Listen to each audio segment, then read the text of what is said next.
السلام عليكم ورحمة الله.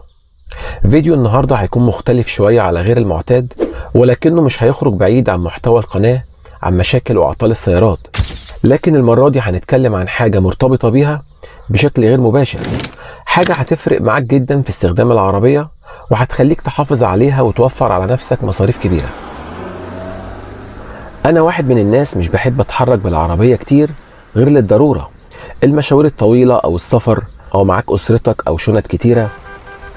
لكن المشاوير البسيطة بركب لها مواصلات وأوقات كتير بتمشى، ولو بصيت على عداد الكيلومترات عندي هتلاقيه عامل 89 ألف كيلومتر فقط، والعربية موديل 2015، والعدد ده استخدمت أغلبه في سفر وفي رحلات طويلة، ولأن أغلب مشاويري على مدار الشهر بتبقى في طرق ومناطق مزدحمة، فدورت على وسيلة تانية للمشاوير الصغيرة. كنت بفاضل بين السكوتر أو الدراجة الهوائية أشتري حاجة منهم. السكوتر بالنسبة لي محرك وزيت وبنزين وأعطال وترخيص ومكان للركنة، فقلت كفاية علينا أول عربية عاملة معانا الواجب وزيادة في الصيانات والأعطال والمصاريف. أما العجلة بالنسبة لي فهي بسيطة جدا، أجزائها ميكانيكية وصيانتها بسيطة، وتقدر تحطها في عربيتك تاخدها معاك في أي مكان. وزنها خفيف، تطلع بقى السلم أو المصعد ومش بتحتاج ركنة. أما بقى بالنسبة لعربيتك، إيه بقى المميزات اللي هتاخدها لما تعتمد على وسيلة بديلة للمشاوير البسيطة؟ أولا هتوفر على نفسك بنزين وصيانة. البنزين النهاردة غالي والصيانات أغلى، في بعض الصيانات تكلفتها أعلى من سعر العجلة دي.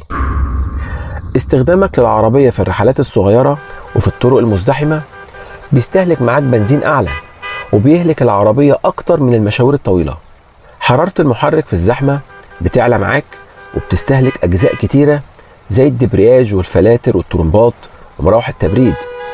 حتى البطارية بتسحب كهرباء أكتر من الوقت اللي الدينامو بيشحن فيه، لأنك مشغل عليها إضاءة ومراوح تبريد وتكييف وكاسيت. ومع الوقوف الكتير في الزحمة سرعة المحرك بتبقى واطية، فالدينامو مش هيديك كفاءة شحن كاملة. فكل ما تقلل استخدامك للعربية في المشاوير الصغيرة أو الزحمة، كل ما عمرها الافتراضي يزيد وتقل الأعطال وتتفادى الخبطات والخدوش اللي بتحصل في الطرق المزدحمة واللي بتكلفك إصلاحات كبيرة.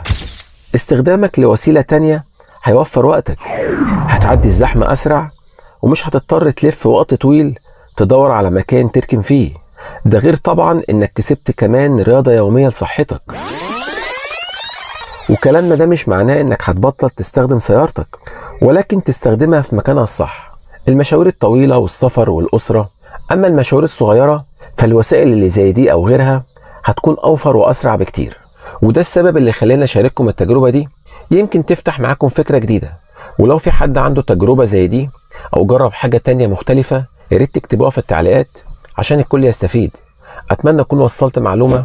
لو لسه مبتدئ في عالم السيارات فبإذن الله تشترك معنا في القناة، ولايك للفيديو لو عجبك، وفعل زر الجرس عشان يوصلك كل جديد، واعمل مشاركة عشان غيرك يستفيد. والسلام عليكم ورحمة الله وبركاته.